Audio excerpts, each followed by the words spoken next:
All right, so welcome to Uncommons. It's a political podcast, but we're going to take a little bit of a different turn today and talk a little bit about sports. I'm your host, Nathaniel Erskine-Smith. I'm also the Member of Parliament for Beaches East York, and today I'm joined by Bruce Arthur, once upon a time a sports columnist and now a coronavirus columnist, and joined by James Mirtle as well, who is the editor-in-chief at The Athletic, a digital media company with a wide coverage of sports. It's incredible, actually, how many cities you guys are able to cover.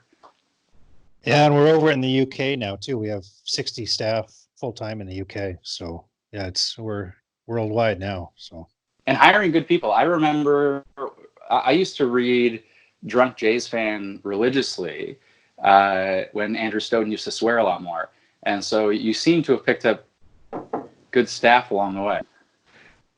Yeah, well, Andrew's an example of we talked to as many Jays fans as we could, and they all said hire Andrew. So that was an easy one. Yeah, exactly.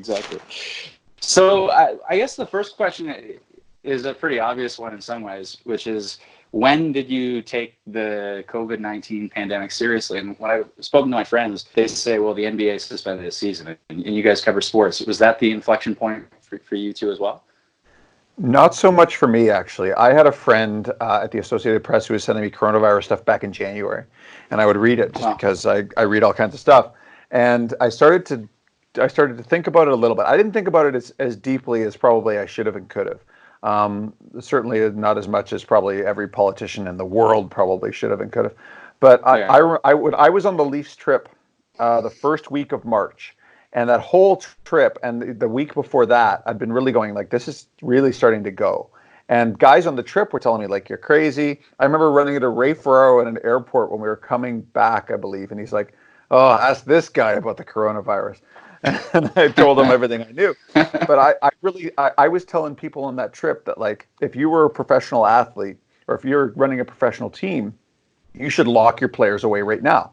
Because like the game after the Leafs game in San Jose was the first game they played under in countermanding the local health recommendations, right? Where Santa Clara County Public Health said, you guys probably shouldn't do this. And they said, no, we're playing. And so I remember the Monday, like telling someone from in the Leafs organization, your guys should be in boxes. And same with the Raptors and same with everyone. And 2 days later, Rudy Gobert pops. Yeah. And what about you, James? Was it the NBA or was it something else? No, I mean, I was in California with Bruce. I flew out there a couple days before him because our head office is in San Francisco. I got there on the Sunday night, and there was that cruise ship parked in the harbor in San Francisco that you could see from our office downtown, and it was full of people who weren't allowed off the boat. And that was, in addition to getting on the flight to San Francisco and how many people were wearing masks on that flight, it was kind of a light bulb goes off in your head that there's something a bit different going on here than what I've seen before. And then, Bruce and I were in San Jose together. We had dinner outside. It was a lovely evening, but there was kind of this I don't know, undercurrent to that whole trip in California that should we be here? Should we be at this game? Should we be at this game? Should we be at the airport? Like, I remember flying from San Francisco to LA, and the airport was half empty and the flights were half empty, and it just felt like the impact was happening there in California a couple of weeks before it was going to come here. Yeah, you can get a hotel at the airport in LA for $99 the night we left. And that doesn't happen in Los Angeles ever. Right. And you had written, Bruce, about other leagues canceling even before, or other organizations, I should say, canceling even before the NBA, including the Women's World Hockey Championship. And so but when you look at the different sports organizations that did cancel well in advance of governments taking action, it did seem that the sports organizations, and probably a testament to the fact that so many people convene and to come together and watch sports, and so there's a special level of danger. But it did seem in some ways that these sports professionals reacted faster than the rest of us. Well, I really do think that when we look back at this, and I really hope we get to look back at this sooner rather than later, because this is the most disruptive element of any of our lives, and probably for most of us, our parents' lives. Sports was a huge acceleration point for taking this seriously, and it is. I think when we look forward, it's going to be one of the last things to come back. And think about when Rudy Gobert tests positive the night before. James and I believe, are both at the Leafs Lightning game, right? There's 20,000 people in the building. Think about when I say that now, 20,000 people in a building. Yeah. It's like when I watch movies now, I'm going, oh, you guys need to get apart, right? Like social distancing has become this thing already that like you watch a commercial and you're like, no, 6 feet, 6 feet. Come on, everyone, stand aside. And yeah, 20,000 people sounds like a lot of fun. And that night, when Rudy Gobert tests positive, there are NHL and NBA games going on, and they keep going on later into that evening. And one game, I believe, finishes after the NBA suspends its season. I think it's Sacramento game.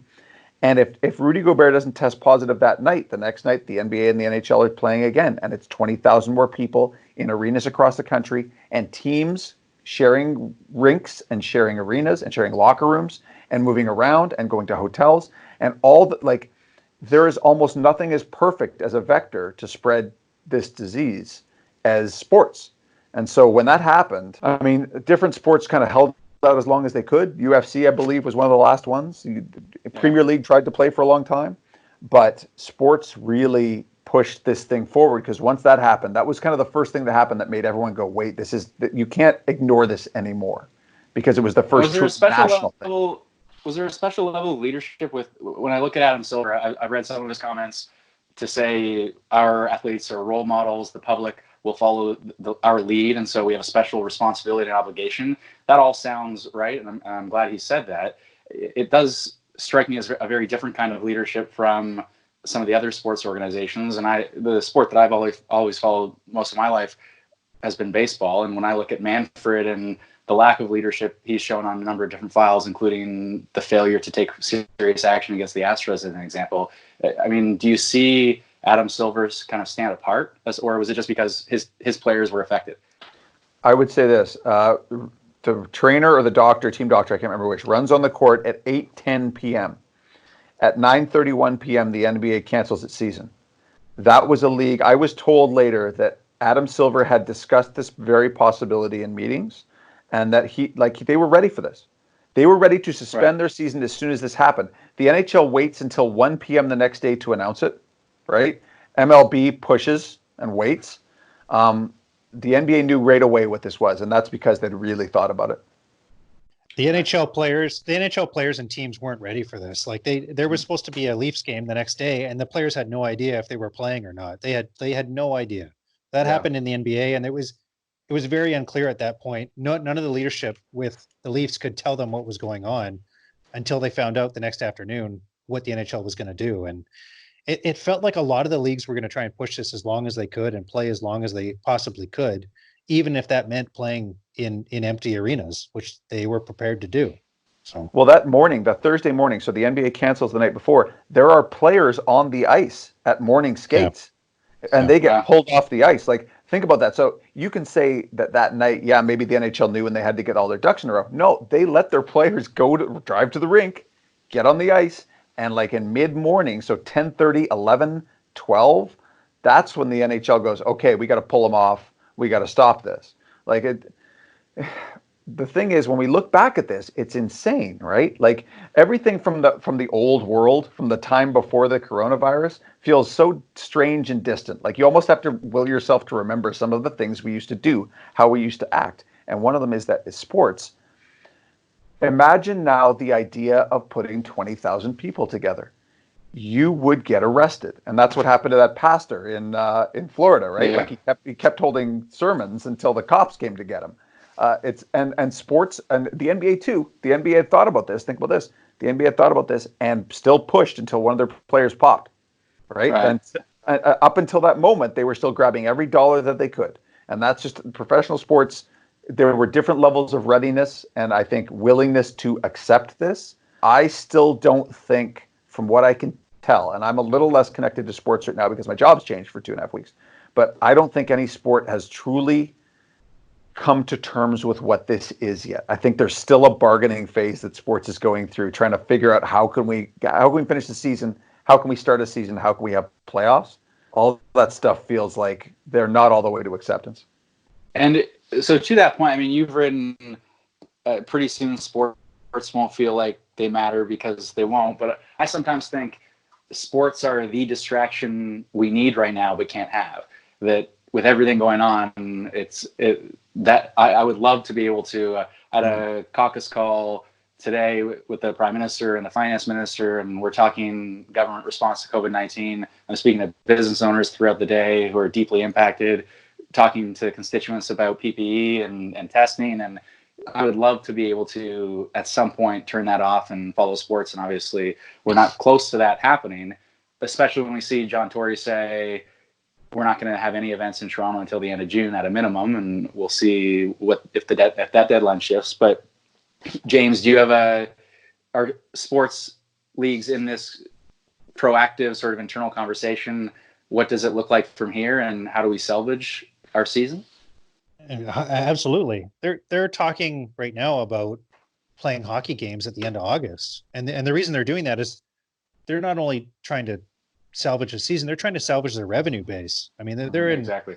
There's talk in the NHL that they're going to lose over $1 billion if they don't come back and play the playoffs. And they've got TV partners who are bleeding really badly right now that have the national and the local rights deals that paid a lot of money for those deals, and they've got no content. So, I know we're going to talk about the media landscape, but it's all connected. If there's no hockey, then the media landscape is devastated, and you've got a lot of financial pressure for the leagues to come back. And I know there's been a lot of talk in soccer about, Sky Sports wants their money back for the TV deal that they've got with the Premier League, and it's £800 million, I believe it is, for this year. I mean, and in the case of the NHL, and I believe the NBA as well, they've paid most of that money out for this season to the players. So you've got the case where the money's gone out to the players, but it hasn't. Like, if they have to pay back Sportsnet and they have to pay back NBC with the US deal, I don't know where that money's going to come from, because everyone's hurting right now, including a lot of the owners. And when we see different sports and the way that they react, partly it depends upon the difference between the revenue they depend on in terms of gate versus the revenue they depend on in terms of an audience and the sponsors and the networks that are willing to pay to host them, right? So the NBA can potentially come back in an environment without an in-person audience in a way that the NHL can't. Yeah, I think so. Yeah. Although here's the thing with that. Let's think this through for a second. So the NBA and the NHL, the NBA's talked about this, right? They talked about the idea of let's do it in Las Vegas or something, where we bring in the teams and they just play in empty arenas. So the NHL's talked about let's put 24 teams in the playoffs, because you know what? If you're losing money, you might as well try to grab as much money back as you can. 24 team playoffs. Sure. Okay, so Leafs are in for sure. Imagine how you do this. What was the problem with Rudy Gobert? What was the problem with sports before this really hit? Is they lived in the world, right? Yeah. They went to restaurants, they went to hotels, they went through airports, they got on planes. They lived, and if you're out, what are we all doing right now, right? The whole idea is we have to stop society in its tracks as much as we can until the coronavirus creeps by the window. The virus is still bouncing around. Well, it's still out there. How do you make sure your players aren't going to catch it? You have to quarantine them, right? And so how long do you have to quarantine it if everyone's in one city and you're playing a playoffs in one arena? How do you do that? How long does that take to do? Like, you do it at the NCAA tournament. Let's say for the basketball, you play 4 games in a day. You play a series in 2 weeks, or 4 series in 2 weeks. But you'd have to quarantine the players. They're not going to do that. And here's the other part of this, and this is where it gets dark, and this is where it's going to get. This is going to get really hard for a lot of people. This is going to be a traumatic time if you follow sports. If you have someone that you lose to this, this is going to be really bad. Let's say this gets as bad as even the least worst case scenario in the United States. And Canada we can get to later, but in the United States, the other day, they said the numbers are between 100,000 dead and 240,000 dead if they do everything right. Yeah. They're not doing everything right. How do you play sports when hospitals are getting overrun all over the country, where 100,000 people have died, which is more than the Korean War and the Vietnam War put together? Like, this is going to be a national tragedy in the United States. And how do you come back with entertainment in that way? I just don't know. I can't picture it. I can't game plan it in my mind in a way, because I've never lived through that. But 9/11 killed 3,000 people. It was deeply traumatic to the United States. This is going to kill 30 times as many people in the best case scenario from what the numbers that they're giving us right now. So for sports to come back, that's why I say I think sports is going to be one of the last things to come back. Not just because for sports as we knew them, you got to put 20,000 people in an arena. But let's say that we have a vaccine and sports comes back. You can do it then. But until you've got a vaccine, it is going to be difficult for sports to be as it was. And even to do it in this stripped down kind of junkyard, backyard version, I think that's more complicated than even we think. And I don't know, man. I would love to see sports again. Watching Game 7 of the Raptors again the other night was super fun. Wasn't that a great game? Awesome series. I remember what it felt like to be there. But it's so far away right now. And I don't know when it's going to come back. So the Raptors might be reigning champs for a very, very long time. Well, do you have? Are you more optimistic, James, in terms of the internal conversations, or you think it's a crapshoot at this point? We can't know, and we'll revisit this conversation a few months from now. I mean, I'm talking to people in NHL circles, and they're more optimistic than Bruce is, but that could just be wishful thinking. Exactly. It doesn't sound like they've really game planned for what if this doesn't come back, and what if we do lose the $1 billion, and what if our revenues next year are greatly impacted by this. And I don't know if they've gone to the doomsday scenario quite yet. I mean, there's still a lot of hope that they're going to play games in July and August. But I mean, to add to Bruce's point, you're talking about the hospitals being over, unable to deal with the demand.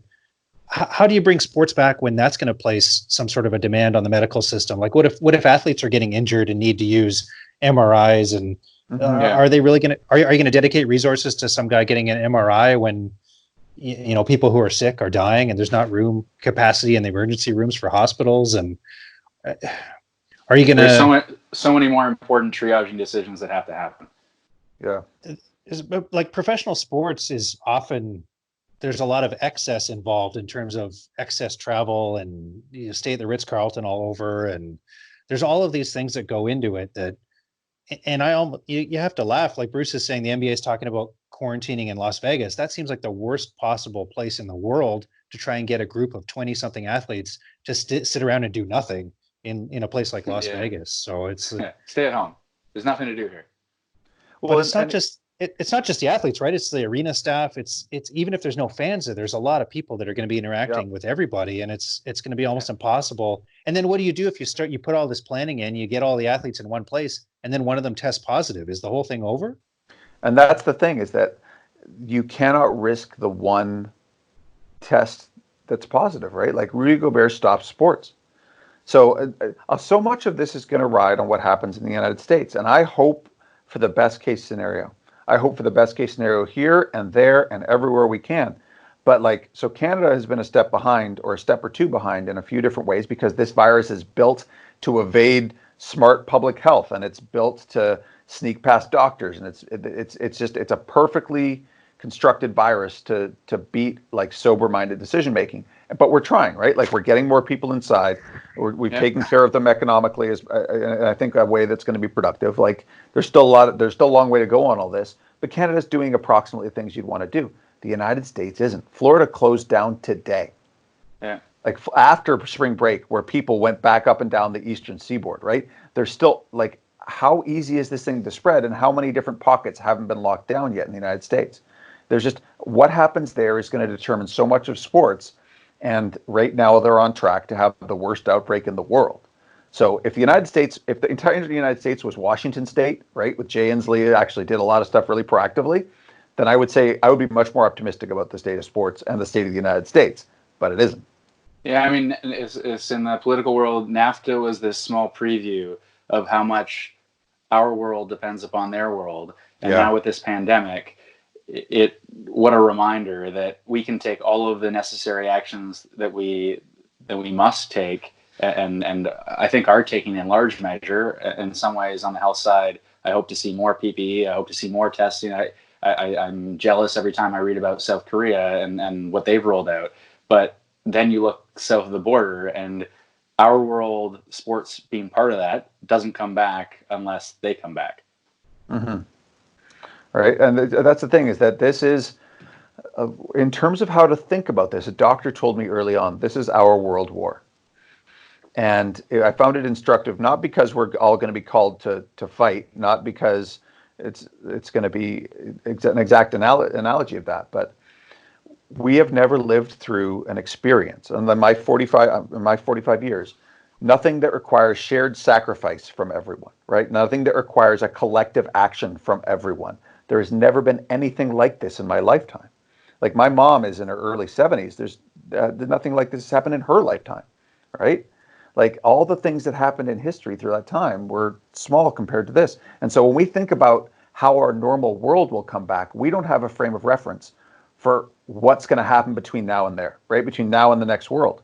It's so much bigger than our imagination has been allowed to be to this point in our lives. And it's fascinating trying to wrap your mind around that, and daunting and scary and awful and tragic. And there's just so much that's going to happen between now and then. Think of how long the days feel now, right? And we've got to go through this for a while. Yeah, and James, you mentioned a related point, just the knock-on. Bruce just mentioned there's so many consequences. We're all touched by this in a way that we haven't experienced in our lives. But you mentioned before just the knock-on consequences of even something like sports leagues putting a stop to their show. So your business at The Athletic, I mean, you guys you're a content machine without content right now. So what does your life look like right now? Well, I mean, in some ways, I think we're fortunate because most of the people who sign up for The Athletic sign up for a full year in advance. So we've got a lot of people that we've got a passionate group of subscribers that are committed to us. Most of them, close to 90%, are committed for a year. So we haven't seen a mass disappearance of our audience. The tough thing is, I think a lot of people are thinking about things other than sports right now. I think most people are thinking about things other than sports right now. And of course, maybe at some point they want to come back to a distraction. But, when we write an article that's referencing, say, the Game 7 from last year, do people really want to be reminded about something that they missed so much? Not really. I mean, like, some of the stuff that, we had a story last week about things we're not going to see because the Leafs season ended. We're not going to see Austin Matthews chase for 50 goals and potentially push for the Rocket Richard. And most of the comments were like, oh, now I feel like crying. And like, a lot of people don't want that content. That's what we have to say about sports right now. But it makes people even more unhappy because it's just another reminder of how the new normal is so much different than what people are used to. And the thing that I keep running into every day is what we do in sports media is so trivial, that it's just like Bruce. I'm jealous of Bruce in a way because Bruce can parachute out of this and he's into the line of fire. He's making an impact. I know, he took off his sports hat and he's like, now I'm focused on the pandemic. And I know, like, he's been doing that for years on Twitter and everything, and he was ready to do that. But some of us are still stuck in this sports space and we have to stay there. And we're in this little box that just doesn't matter right now. And that's, so you did help. You did help in at least one way, where people are home and I think looking for. So we've got kids. Obviously, we're looking for ways to entertain our kids, but also looking for ways to spend time in different ways and distract ourselves. And you guys did put together a sort of a list of 100 sports movies, which I think is modestly helpful in some ways. Yeah, it's been interesting taking an organization with 400 sports writers, including a lot of the best, no offense, Bruce, a lot of the best sports writers in the world, and unleashing them on this problem where you don't have content, you don't have games, you don't know if this season's going to, like, it's the weirdest situation any of us have ever been in. And then seeing what people come up with, and there's been some really interesting stuff. There's been some bad stuff, like there's been some, we've had some content and it's like, oh man, like let's not do that again. But like a lot of this stuff, it's like, holy cow, like I can't believe so-and-so came up with this. And it's been interesting to see the kind of content that people are engaging with and are interested in, whether it's the top movies or, we had one today ranking all the broadcasts, all the NHL broadcasts. And there's there's definitely some things we can do. I just don't know what this looks like if we have to do it for 6 or 7 months or longer than that. I mean, that's when that's what I was wondering. Yeah. that's when it's going to get really difficult for us at that point, for sure. Well, and the thing about working for a newspaper is like I had the opportunity to write from a different perspective, right? But I've thought for a long time, like I love writing sports. I grew up wanting to do it. I love doing it. I try to do it to the best of my ability. I really try to honor the people who've done it way better than me, which is a lot of people. Like you try to, I've devoted a lot of it's my professional life, right? I've written probably 5 non-sports stories before this happened, really, that had nothing to do with sports. And I've thought for years that what I do is relatively trivial, right? Like, because it's fun and it matters to people, but it doesn't matter. And that's an important distinction. So things that matter to people matter, but societally, what we're finding out, one of the things that the pandemic does, I talked to Frank Snowden, who's a professor at Yale, who wrote the book, A History of Epidemics in Society. And he said, one thing pandemics do is they hold a mirror up to societies, to nations, and to people. And you find out what works and what doesn't, what's vulnerable and what isn't. Like take a look at what's happening now in terms of the most vulnerable places in society and where the virus is attacking them. Like you find out quickly who's vulnerable. You find out the systems that work and the systems that don't, and the things that you need and the things that you don't. And one thing I do hope when we come back, I hope a lot of the stuff, when the next world arrives, I hope a lot of the things that we hold dear, that we love, I hope they come back and we can enjoy them communally again. I honestly think the Raptors championship parade was the greatest moment I've experienced in this city that didn't involve the birth of my kids, right? Like it was an incredible communal feeling of joy. Nothing else does that. But you also have to understand that, like now, if we come out of this with a better understanding of what matters in life, that's kind of my biggest hope. My biggest hope for this pandemic is that it shows us how government should operate and who it should take care of and who it doesn't, and how we need to take care of the people in our lives and how that matters, right? Like things like that, how it's important, the sense of community and shared sacrifice and shared purpose is something that's really important to a society. And sports can add to that. It really can. It's not the not the most important thing in creating that. And so when we come back to the other side, I just hope that we remember what happened before all this happened, and I hope we remember what we learned while this was happening. You know what I mean? Yeah, I mean, I feel it's funny. I've got 2 sports writers who are talking about how sports are trivial, and then you've got the politician who is focused in a day-to-day in some ways on helping constituents grapple with the effects of the pandemic and also pushing on the government to act more quickly in different ways. But I'll tell you, I wouldn't describe sports in the same way. So I mean, the sense of joy that they bring, I don't think is trivial. So I think of, you mentioned the Raptors winning, but for me, it was in 92 and 93 when the Jays were winning, when I was the most obsessed with baseball that I ever could have been. And I played in a charity softball tournament for the local hospital, and Jose Canseco played in it, and Kelly Gruber played in it. And here I am as an adult, and I'm going up to Roberto Alomar and Devon White and Kelly Gruber, and I said to Kelly Gruber, man, like I dressed up as you for Halloween when I was a kid.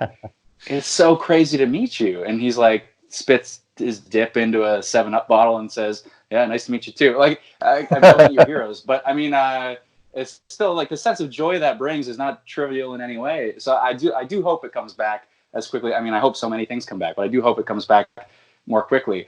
And so you mentioned, Bruce, that you grew up reading and loving sports writing. Would either of you point to a sports writer or a number of sports writers and say, those were my guys and they made me want to do this? I think that this is a pretty common answer throughout sports writing. Whole generations of Sports Illustrated, right? Like William Knack, Gary Smith. I mean, I'm going to forget them now, but Lee Montville, S.L. Price, Michael Farber. Like you can keep going and going for years and years, and there are so many, and I've forgotten like 100. Like Rick Riley used to be great. Rick Riley, when he was young, was unbelievable.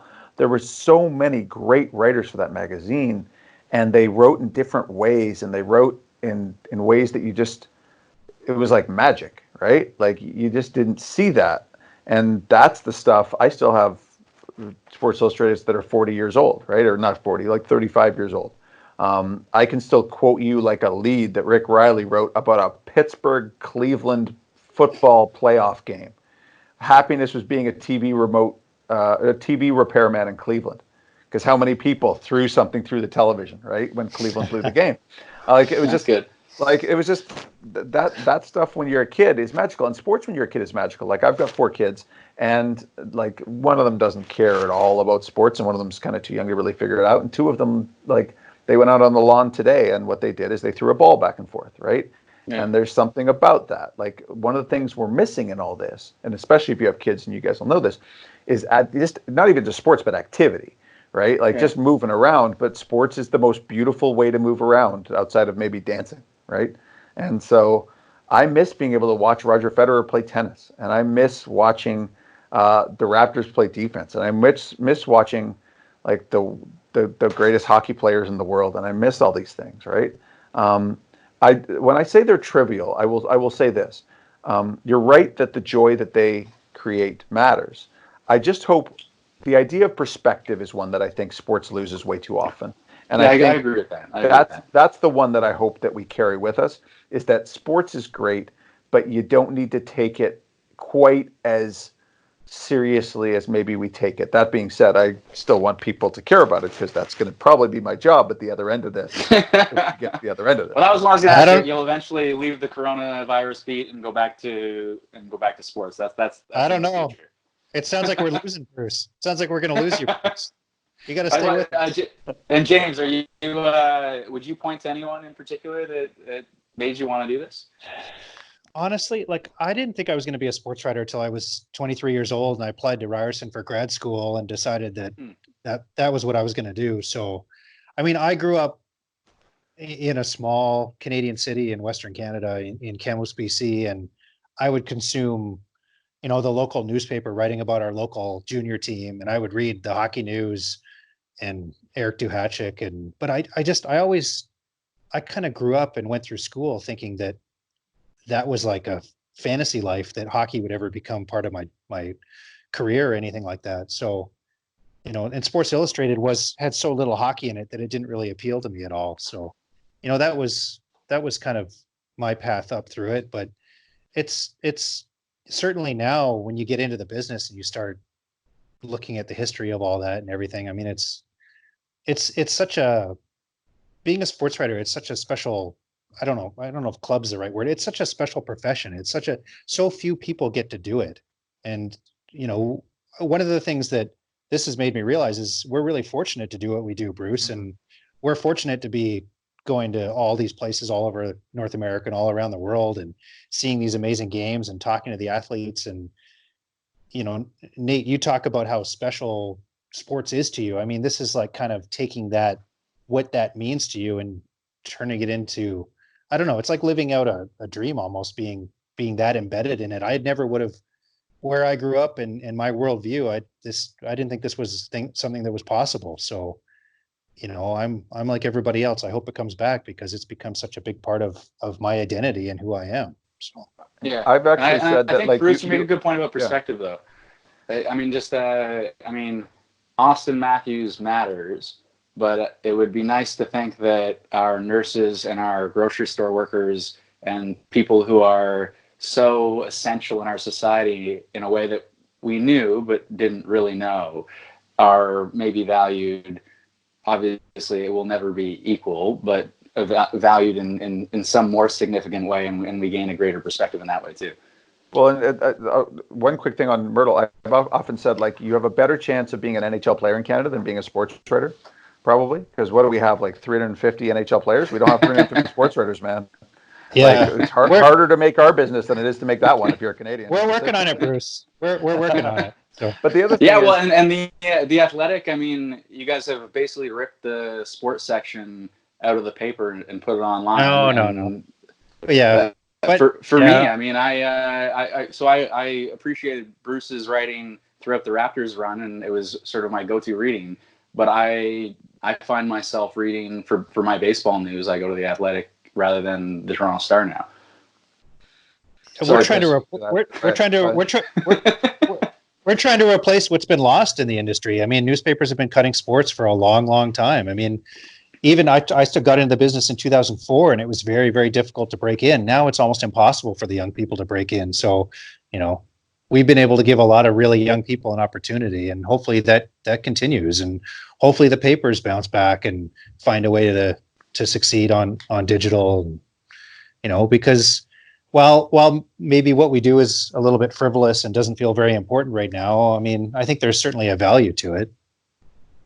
Yeah, I mean, I think we all hope it comes back as quickly as possible. It will, one, be a testament to the fact that we've defeated this thing, but it will also be, it'll bring some of that joy back, and I'll be able to explain to my kid why T-ball matters. Well, and I think what you said there is true, though. Like, the true measure for me of sports coming back is it's going to mean that we beat this, right? It's going to mean you can put 20,000 people in a building together again, or in an NFL game, 75,000. It's going to mean you can hold an Olympics, right? Like, the Olympics in a virus world is the perfect way to spread this thing to anywhere it already isn't already, right? If you want someone from Borneo, you might have someone from Borneo at the Olympics, right? Like, you can, if we can bring that back, then the world will have returned to what it was to a degree before. Like, I would hope that if people who didn't appreciate vaccines before, I hope that they figure out that maybe, you know what, vaccine's pretty great, man. Let's just all get vaccinated. Because the person who is an anti-vaxxer when it comes to the coronavirus could cause some real problems for a lot of us when this thing comes to the other side. No kidding. Well, it's I think a good place to leave it to say thanks for joining. I am a loyal subscriber of The Athletic, not only because you're a constituent of Beaches East York, James, and I do hope, Bruce, that you return to sports writing when you've helped us all learn a little bit more about the seriousness of this pandemic. And so, thank you to both of you for joining. And I'll keep reading. As a former resident of East York, thanks for repping the neighborhood and the district, and thanks for having me on this, Nate. This was really fun. Yeah, cool. Thanks, Nate. Appreciate it. All right, take care, guys. Again, I'm your host, Nathaniel Erskine-Smith. A big thank you to everyone for joining. Remember to subscribe at uncommons.ca, and a special thanks to Hannah Kaplan for the artwork for this podcast, and to Seamus Erskine for the music. Thanks for joining us.